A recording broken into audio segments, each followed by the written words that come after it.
السلام علیکم ورحمۃ اللہ وبرکاتہ۔ اعوذ باللہ من الشیطان الرجیم، بسم اللہ الرحمن الرحیم۔ آج مجلس اتحاد المسلمین کا یہ پروگرام کون سا گاؤں ہے؟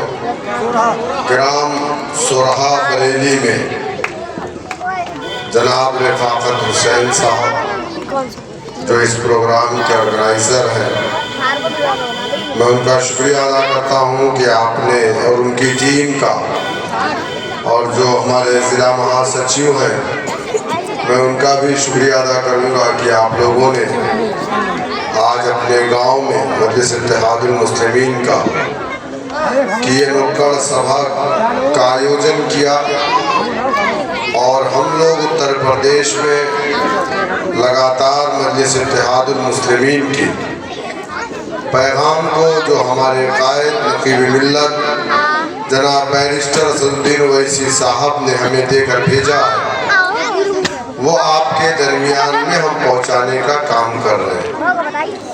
دوستوں، بزرگوں، میرے بچوں،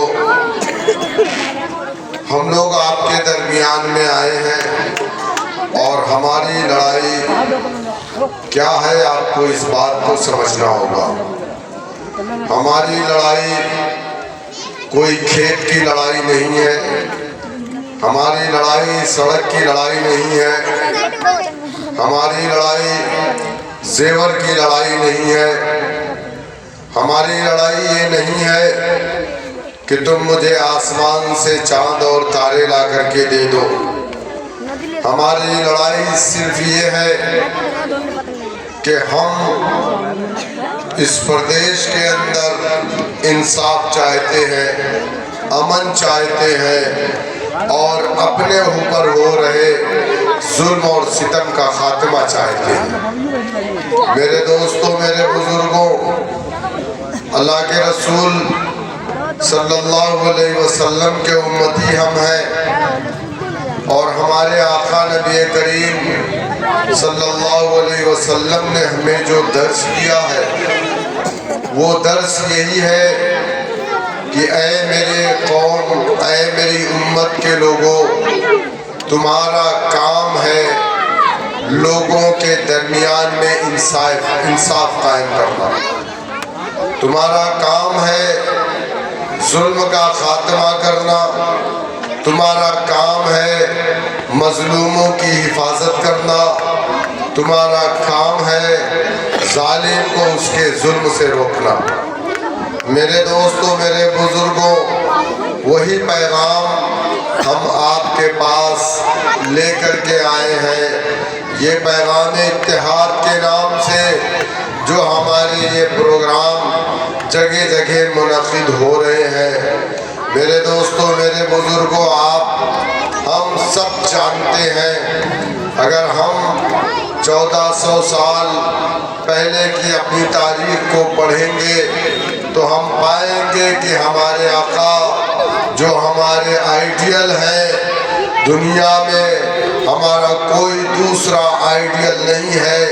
ہمارے آقا نبی کریم صلی اللہ علیہ وسلم نے اپنی نبوی زندگی میں 23 سال کی 30 جنگیں آپ نے لڑی تھی۔ کتنی؟ 23 سالوں میں جب نبوت کا اعلان باقاعدہ ہوا، اور جب قرآن کا سلسلہ جاری ہوا، جبرائیل امی جب اللہ سبحانہ وتعالیٰ کے حکم سے آیت لے کر کے آتے، اللہ کے نبی 23 سال میں 30 جنگیں لڑی۔ اب 30 جنگ لڑنے کا مطلب یہ ہے کہ اپنے فوج کو بھی تیار کرنا، اپنے اسلحے کو بھی تیار کرنا، اپنے فوجیوں کی مشقیں کروانا، اپنی فوجیوں کو تعلیم دینا۔ سوال یہ ہے کہ اللہ کے رسول صلی اللہ علیہ وسلم جن کو اللہ سبحانہ و تعالیٰ نے قرآن میں کہا وَمَا أَرْسَلْنَاكَ إِلَّا رَحْمَةً لِّلْعَالَمِينَ، اللہ نے اس دنیا میں 1,24,000 انبیاء علیہ السلام کو بھیجا، لیکن کسی نبی کو اللہ نے قرآن میں رحمت للعالمین بنا کر کے نہیں بھیجا۔ کسی نبی کو اللہ نے ایک مخصوص وقت کے لیے، ایک مخصوص طبقے کے لیے بھیجا، لیکن میرے آقا کو جب اللہ کے نبی نے اللہ نے اس دنیا میں بھیجا تو میرے آقا کو رحمت للعالمین، نہ کہ رحمت للمسلمین، پوری دنیا کے لیے، صرف مسلمانوں کے لیے نہیں، لیکن وہ رحمت للعالمین جو دنیا کے لیے رحمت بنا کر کے آئے، اگر انہوں نے میدان جنگ میں اپنے ہاتھوں میں تلوار اٹھائی تو سوال یہ ہے کہ آقا نے اس تلوار کو کیوں اٹھایا؟ کیوں اٹھایا؟